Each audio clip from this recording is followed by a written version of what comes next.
Good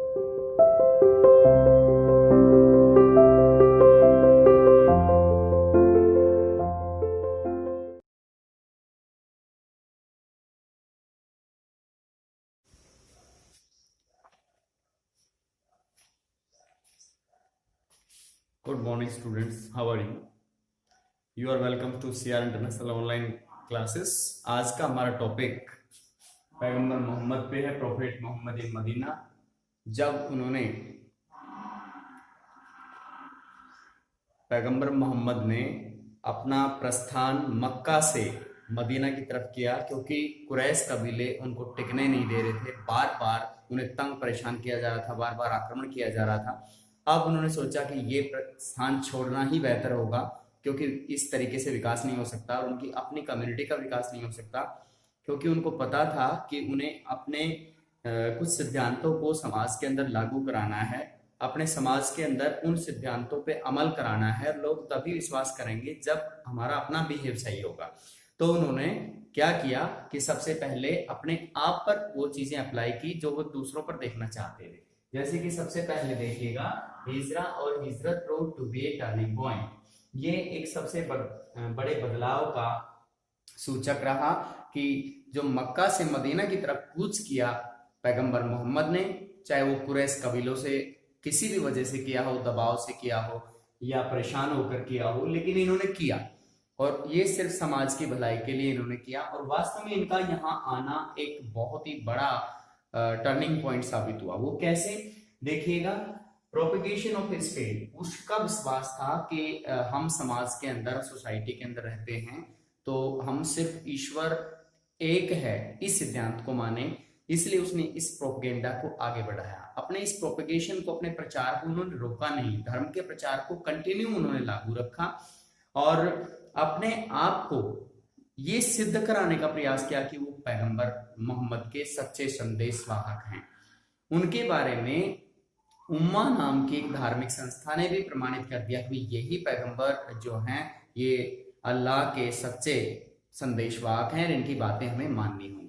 इसके बाद आगे है प्रोपगेशन ऑफ हिज फेथ। इसके अंदर का मतलब ये होता है कि अपने धर्म में विश्वास रखना, दूसरों को विश्वास रखने लायक उन निर्देशों का पालन कराना जो ये खुद अपने आप खुद ब खुद विश्वास करने लगे कि ये धर्म बहुत अच्छा है, उनको मोटिवेट करना।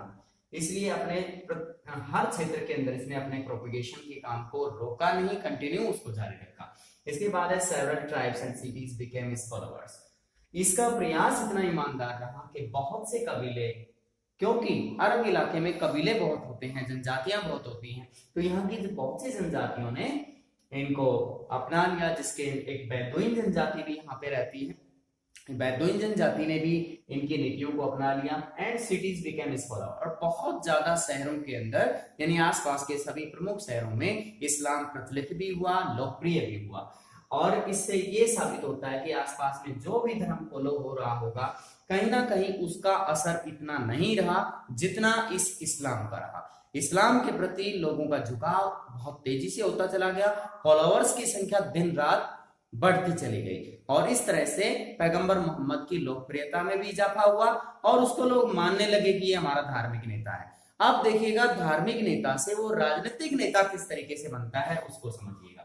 Need of organising his community. अब उसने महसूस किया कि जो फॉलोअर्स बढ़ रहे हैं, हमारे अनुयायी बढ़ रहे हैं, तो इनको एक ऑर्गेनाइजेशन चाहिए, इनको एक संगठन चाहिए, जैसे कि गवर्नमेंट चाहिए या स्टेट चाहिए। तो उनका ये सपना वास्तव में ही उन्होंने सोचा था, वास्तव में वो साबित हुआ और उन्होंने इसके ऑर्गेनाइजेशन के लिए नींव रखनी शुरू कर दी, यानी एक मुस्लिम राज्य की नींव रखनी शुरू कर दी और वो मदीना उसका पॉलिटिकल केंद्र बिंदु बनाया, यानी राजनीतिक जो गतिविधियों का केंद्र था वो मदीना शहर को बनाए रखा।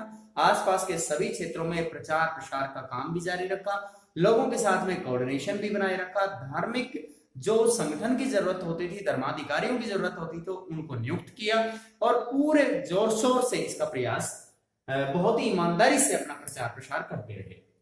He became an administrator and statesman। यहाँ पे स्टेट्समैन है ये, इसमें वह एक प्रशासक भी थे और एक स्टेट्समैन की, यानी राजा की भूमिका भी निभाते थे। यहाँ पे दोनों भूमिकाओं में आम जनता उनको मान रही थी। राजा की भूमिका में भी उनके सभी निर्देशों का पालन होता था, प्रशासक की दृष्टि से भी देखते थे कि समाज के अंदर एक अधिकारी के रूप में किस तरीके से वो बेहतर कर सकते हैं, उन सभी जिम्मेदारियों को भी समझते हुए उस काम को भी करते थे। यानी प्रशासक की भी जिम्मेदारी और एक स्टेट्समैन की, यानी दोहरी जिम्मेदारियों का वहन बहुत अच्छे तरीके से कर रहे थे। अगर इनको जरूरत होती थी, जैसे बाहर से हमला हो गया है, तो वो प्रशासक की भूमिका भी उस समय निभाते थे, स्टेट्समैन की भूमिका, एक जिम्मेदार राजा की तरह उनकी सुरक्षा करने के लिए आगे आते थे। इसके बाद है कंसोलिडेशन एंड प्रोटेक्शन। इनका काम था संगठन, जो धार्मिक संगठन है, सामाजिक संगठन है, उसको मजबूत बनाए रखना और उसको बिखरने नहीं देना, मुस्लिम लोगों को एकजुट करके रखना, चाहे वो उसके अपने क्षेत्र के हों या बाहर के क्षेत्र के, और प्रोटेक्शन अवेलेबल कराना, उन लोगों को सुरक्षा मुहैया कराना।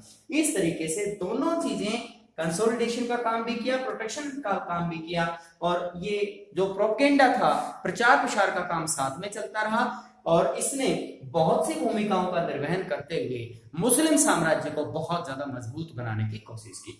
इसके बाद है provided protection to the followers. इसके अनुयायियों पर ऐसा नहीं कि चुनौतियां नहीं आई, बाहर से बहुत बार कुरैश कबीले ने हमला किया, जो कि मक्का को अपना हेडक्वार्टर बनाए हुए थे, और भी कई जगह से इस पर हमला होता रहा, लेकिन उस हमले को बर्दाश्त करने की इसकी क्षमता थी, उसको कंट्रोल करने की क्षमता थी, उनसे लड़ने भिड़ने की क्षमता इसमें थी। नेतृत्व प्रदान किया इसने अपने अनुयायियों की बाहर से होने वाले हमलों के अंदर पूरी सुरक्षा की। इससे लोगों का विश्वास इनके साथ जुड़ गया और ज्यादा से ज्यादा संख्या में लोग इनको राजनीतिक नेतृत्व देकर के खुश थे, वो मानते थे कि हमारा राजनीतिक नेता है। इसके बाद है उम्मा was converted into a wide community. पहले उम्मा एक सिर्फ धार्मिक संस्था होती थी, धीरे धीरे इसका जो काम था वो इतना ज्यादा बढ़ गया कि उसको व्यापक समुदाय का रूप मिलने लगा। अब लोग इस धार्मिक संस्था के प्रति बहुत ज्यादा आसक्त हो गए थे, क्योंकि उनका मानना था हमें किसी न किसी धार्मिक संस्था से जुड़ना पड़ेगा और तभी हम ईश्वर या अल्लाह तक पहुंच सकते हैं। तो इसके अंदर जो भी भूमिकाएं हमारे यहाँ पर इसमें प्रोफेट मोहम्मद के लिए दिखाई गई हैं, जो कि मदीना के अंदर रहते हुए उन्होंने निभाई। मदीना एक राजनीतिक केंद्र बिंदु रहा है उनका, या राजनीतिक कार्यशाला कहें या राजधानी कहें, तो वहां से उन्होंने सभी कार्य प्रणालियों को आगे बढ़ाया। यहां तक कि मक्का पर जो हमला किया है वो भी उन्होंने मदीना में रहते हुए किया, और जितने भी बाहर से हमले हुए तो मदीना में रहते हुए ही उन्होंने उस चीज को झेला है। इसके अलावा जैसे खंदक की लड़ाई का, उहद की लड़ाई का, इन सब के बारे में मैं आपको बता चुका हूं। इसके अंदर बेटा आप क्या देख सकते हैं कि इसमें जो महत्वपूर्ण भूमिकाएं प्रोफेट मोहम्मद अपने आप को कैसे साबित कर पाया समाज के अंदर, मुस्लिम समुदाय के अंदर लोग उसको किस तरीके से इतना आदर देने लगे।